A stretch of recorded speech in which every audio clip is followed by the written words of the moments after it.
السلام علیکم ورحمت الله وبرکاته. فیض محمد فیضي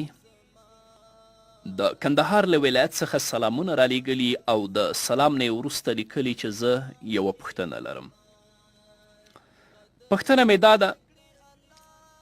چې کله د دوکان یو جنس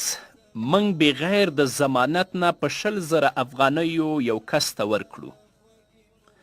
دغه جنس چک هم شي او دا جنس جوړ هم وي، کومه غلطي ونه لري، که دغه کس 15 ورځې بعد دغه جنس واپس کړي،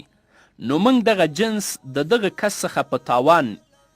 یعنی په 18,000 افغانیو رانیولی شو که نه؟ فقها لیکي د مکمل ایجاب او قبول نه وروسته عقد بیعه لازم ګرځي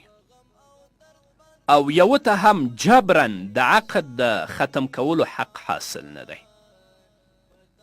بیا هم که چیرته د اقالې صورت وي نو د هغه لپاره د دواړو خواو رضا ضروري ده. که اقاله کوي نو د دواړو خواو رضا ضروري ده. نو د بیې د فسخ کولو په وخت کې که چیرته بایع او مشتری د قیمت د لګولو شرط لګوي، یعنی بایع مشتری ته د قیمت د کمولو شرط لګوي چې په 20 مې درکړې اوس به په 18 درنه رانیسم،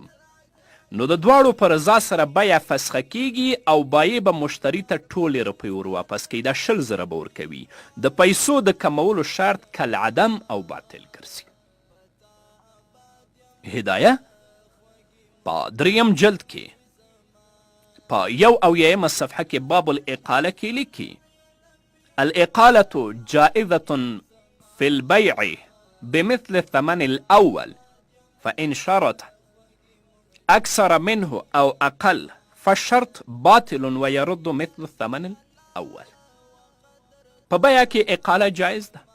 خو چې په کومو پیسو یې ورکړی هغه پیسې به بیرته ورکوي. او که دا شرط ولګوه چې ته زه به بایع ورته ویل چې زه به تا ته کمې پیسې درکوم، یا مشتری ورته ویل چې یو څو روپۍ به زه بالابود درکوم، دا شرط باطل دی او بایع به مشتری ته څومره پیسې چې د مشتری نه اخیستې دي هغه پیسې به بیرته ورته واپس کوي. او همدغه مسئله سلیم رستمباس په شرح مجله کې په 1 صفحه کې په 190 ماده کې په 5 فصل کې چې هغه فصل په اقاله کې دی په دې کې هم په تفصیل سره څیړلي، او د دې ترڅنګ هندیې په 3 جلد کې 156 صفحه کې په 14 باب کې چې هغه باب په اقاله کې دی هم په تفصیل سره دا مسئله څیړلې او بیان کړې ده.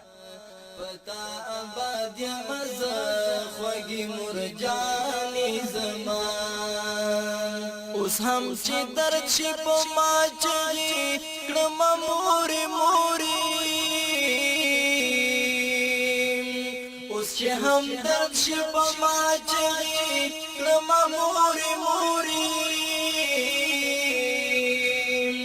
خدای اشترا کمی شي په مخ مخ کې رواني زما، پتا آباد یم زه خوږې مرجانې زما، قدر دې درکړې الله و قدر دانې زما، پتا آباد یم زه خوږې مرجانې.